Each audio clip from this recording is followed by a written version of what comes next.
प्रवर्तन निदेशालय ने आज भगोड़े गैंगस्टर दाऊद इब्राहिम और उसके सहयोगियों की गतिविधियों से जुड़े धन शोधन मामले में महाराष्ट्र के मंत्री नवाब मलिक को गिरफ्तार किया।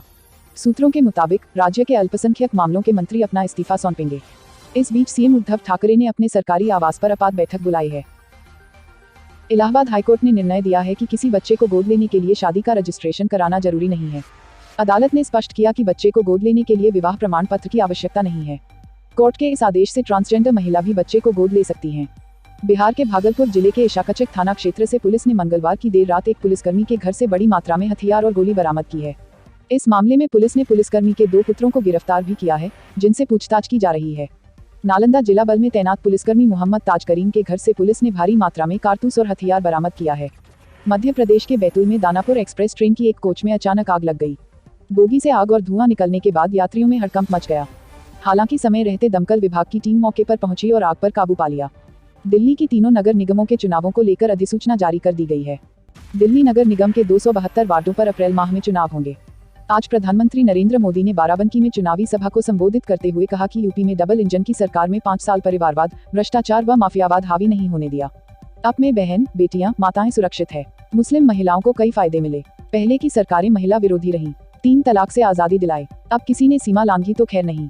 पीएम मोदी ने कहा, बाराबंकी की जनता का यह अपार स्नेह राष्ट्रवाद और सुशासन की विजय का ओजस्वी घोष है। यहाँ उमड़े जनसैलाब की एक ही पुकार, फिर एक बार भाजपा सरकार। पीएम मोदी ने कहा कि पूरा उत्तर प्रदेश उनका परिवार है और आरोप लगाया कि वंश सिर्फ अपने परिवार की परवाह करते हैं। वह लोगों के दर्द को उन लोगों से अधिक समझ सकते हैं जिनके पास कोई परिवार है।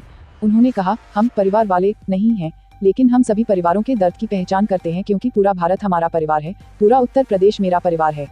आप सभी मेरे परिवार के सदस्य हैं। केंद्रीय मंत्री अनुराग ठाकुर ने कहा, 2012 में समाजवादी पार्टी ने अपने घोषणा पत्र में क्या वादा किया, मुस्लिम युवाओं के खिलाफ आतंक के मुकदमों को वापस लिया जाएगा।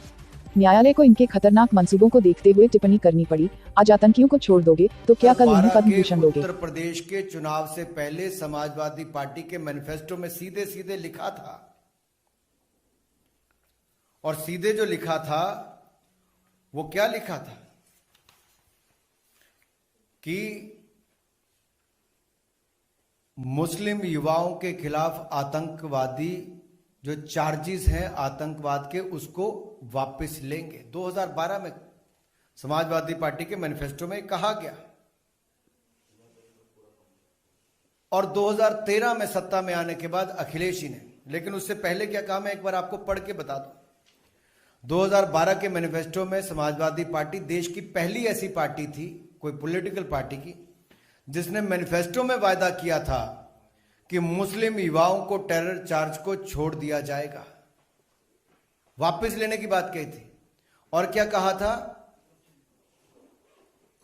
कि जिन लोगों ने ये चार्जेस लगाए हैं, ऐसे पुलिस वालों के खिलाफ सपा की सरकार कार्रवाई करेगी। यानी कि पुलिस वालों के खिलाफ कार्रवाई और आतंकवाद को बढ़ावा देने को छुट्टी देने की बात अखिलेश जी उस समय करते थे। और जैसे सत्ता में आए 2013 में चार्जेस ड्रॉप कर दिए, कोर्ट चले गए, जांच नहीं की अखिलेश जी की सरकार ने, सीधा कोर्ट में जाके चार्जेस ड्रॉप करने की बात कही। कोर्ट ने उसका संज्ञान लिया, कोर्ट ने संज्ञान लिया, और क्या कहा कोर्ट ने कि आज आतंकियों को छोड़ दोगे तो क्या कल उनको पद्म भूषण दोगे। आज उत्तर प्रदेश विधानसभा चुनाव के चौथे चरण का मतदान शांतिपूर्ण ढंग से हो रहा है। लोगों में जागरूकता और उत्साह है। बड़ी संख्या में लोग वोट डालने घरों से निकल रहे हैं। लेकिन इस बीच एक बार फिर समाजवादी पार्टी ने चुनाव आयोग से शिकायतों की झड़ी लगा दी है। सपा की ओर से सैकड़ों शिकायतें दर्ज कराई जा चुकी है। सपा की ओर से आज सभी 9 जिलों में ईवीएम में खराबी को लेकर लगातार सैकड़ों ट्वीट किया है। आज रक्षा मंत्री राजनाथ सिंह ने लखनऊ में अपना वोट डालने के बाद प्रतिक्रिया व्यक्त किया कि भारतीय जनता पार्टी 2017 की तरह से ही इस बार भी विजय रथ को जारी करते हुए पूर्ण बहुमत से सरकार बनाने जा रही है। इसमें किसी तरह का कोई संशय नहीं है। उन्होंने कहा कि 2017 के चुनाव में सपा बसपा मिलकर चुनाव लड़े थे और उस समय उस गठबंधन को बहुत मजबूत माना जाता था, लेकिन जनता ने दोनों को नकार दिया और आज भी वही स्थिति है। उत्तर प्रदेश की जनता एक बार फिर सपा बसपा दोनों को रिजेक्ट कर बीजेपी को जिता रही है। यूपी के बलरामपुर में समाजवादी पार्टी को बड़ा झटका लगा है। समाजवादी पार्टी के वरिष्ठ नेता राजाराम गौतम ने भारतीय जनता पार्टी का कमल थाम लिया है। भाजपा के प्रत्याशी राज्यमंत्री पलटूराम ने पार्टी कार्यालय अटल भवन पर गौतम को पार्टी की सदस्यता दिलाई। बसपा महासचिव सतीश चंद्र मिश्रा ने भी अमित शाह की उस बात पर सहमति जताई जिसमें शाह ने कहा कि यूपी की राजनीति में अभी बसपा का अस्तित्व खत्म नहीं हुआ है, उसके पास अभी भी जाटव और मुस्लिम वोटर्स हैं। सतीश मिश्रा ने इस पर रिएक्शन देकर कहा कि अमित शाह ने जो कहा वो बिल्कुल सही है। Subscribe Aviral Times for latest news update and press the bell icon to get all the latest video update.